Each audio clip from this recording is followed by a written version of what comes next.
నమస్తే, welcome to స్వేచ్ఛ TV. ఈరోజు మనం గౌరారం మండలం నల్గొండ జిల్లా ఆకారం గ్రామంలో ఉన్నాం. ఇక్కడ ఒక చెల్లెకి అన్యాయం జరిగిందని చెప్పేసి ఇక్కడ ధర్నా అయితే చేస్తూ ఉంది. నేను ఒక అబ్బాయి ఒక 4 సంవత్సరాలుగా లవ్ చేసుకుంటా ఉన్నాం. పెళ్లి చేసుకుంటాని కన్సీవ్ అయినాక కూడా ఇట్లా తీసేపించి ఇట్లా నన్ను మోసం చేసిండు. ప్రజెంట్గా అయితే నేను ఇప్పుడు చేసుకోను, నిన్ను చేసుకుంటే మా అమ్మ చేస్తుందని చెప్పి అందుకని నేను పెళ్లి చేసుకోనని చెప్తా ఉన్నాడు. కాబట్టి నేను ఇంటి ముందు ధర్నా చేస్తూ ఉన్నా అని చెప్పేసి ఒక చెల్లె అయితే చెప్తా ఉంది. ఆ చెల్లెని అడిగి అసలు ఏం జరుగుతూ ఉంది, ఆ చెల్లె పరిస్థితి, ఆమె ఏం చేయాలనుకుంటుంది ఫ్యూచర్లో తెలుసుకునే ప్రయత్నం అయితే చేద్దాం. నా పేరు ఝాన్సీ, మాది శాలిగౌరవ మండలం ఆకారం గ్రామం. ఇదే గ్రామానికి చెందిన ఇంద్రకంటి వెంకటేష్ అనే అబ్బాయి నేను గత 4 yearsగా ప్రేమించుకుంటున్నా. పెళ్లి చేసుకోవాలని అడిగిన. పెళ్లి గురించి అడిగితే మా అమ్మ హెల్త్ బాగాలేదని కొన్ని రోజులు ఆపిండు. వాళ్ళ నాన్న చనిపోయిన అంతలా అప్పుడు కొన్ని రోజులు 1 సంవత్సరం అయిన తర్వాత ఇల్లు కడతా ఆగానన్నాడు. స్లాబ్ పడేదాకా ఆగు, పెళ్లి చేసుకుంటా అని అన్నాడు.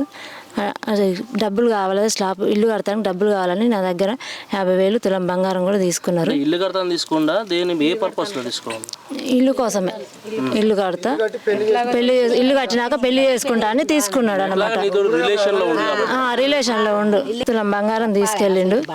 నేను నమ్మిన నమ్మకంతో ఇచ్చిన. తర్వాత ఇట్లా కన్సీవ్ అయింది, ప్రెగ్నెంట్ అయింది. ప్రెగ్నెంట్ అయినాక ఉంచుకున్నాక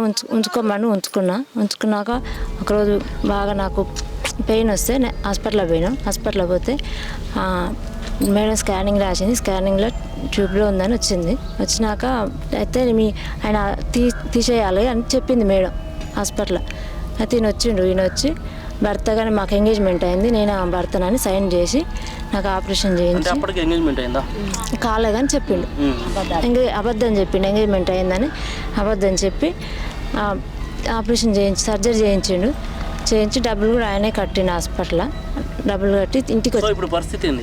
ఇప్పుడు మొన్నదాకా ఇంటికి వచ్చినాక, హాస్పిటల్ నుంచి ఇంటికి వచ్చినాక వాళ్ళ ఇంటికి వచ్చి ఊరి పెద్ద మనుషుల సమక్షంలో అడిగిస్తే వాళ్ళ అమ్మ ముందు వాళ్ళ అమ్మ, వాళ్ళ అక్క, వాళ్ళ బావ, వాళ్ళ పాలోళ్ళు అందరూ ఉన్నారు.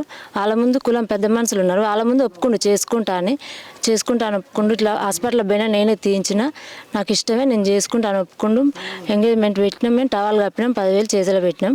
అయితే 10 తారీఖు ఇప్పుడు బాగాలేవు, 10 తారీఖు లగ్గం పెట్టుకుందాం అన్నారు పెద్ద మనుషులు. అంటే 10 తారీఖు రోజు లగ్గం పెట్టుకుందాం, 10 తారీఖు రోజు వాళ్ళ ఇంటికి వస్తే వాళ్ళ అమ్మ గొడవ పెట్టుకొని బయటికి వెళ్ళగొట్టింది.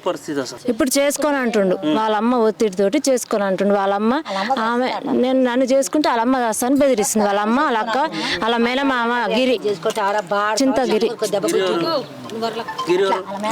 వాళ్ళ మేనమామ, వాళ్ళ అమ్మ ధనంజయ్ గిరి, వాళ్ళ అమ్మ, వాళ్ళ అక్క, వాళ్ళ అమ్మ చేస్తా అని బెదిరిస్తుంది. ఆమె చేసుకుంటే నేను చేస్తా అని బెదిరిస్తుంది. అప్పటిదాకా చేసుకుంటా అన్న ఆయన. వాళ్ళ మామయ్య పక్కకు తీసుకుపోయి మాట్లాడి వచ్చినాక చేసుకోను అని చెప్పిండు. వాళ్ళ అమ్మ ఒత్తిడి, వాళ్ళ అక్క ఒత్తిడి, వాళ్ళ మేనమామ ఒత్తిడి వల్ల నాకు చేసుకొని అంటుండు. ఊళ్ళో పెద్ద మనుషులు చేయలేరు, గ్రామ సర్పంచ్ని అడిగినా ఆయన ఏం చేయలేకపోయిండు, నాకు న్యాయం చేయలేరు. ఇది అంతా పార్టీ పరంగా చేస్తారు. పెళ్లి కాకుండా నేను ఆయన పేరు మీదనే చేస్తా, భర్తనేమో ఆయనతోటే, లేకుంటే చచ్చినా ఆయన పేరు మీద. నాకు న్యాయం చేయాలి.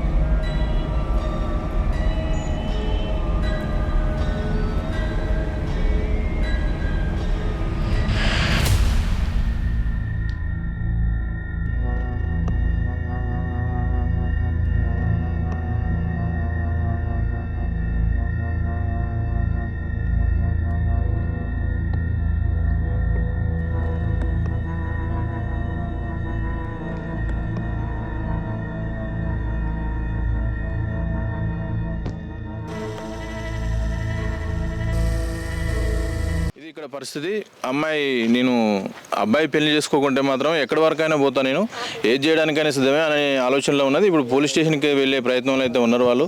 ఎస్పీ దగ్గరికి కూడా వెళ్ళే అవకాశం ఉంది. నాకు న్యాయం జరిగే వరకు పోరాటం అయితే చేస్తా అని చెప్తా ఉంది.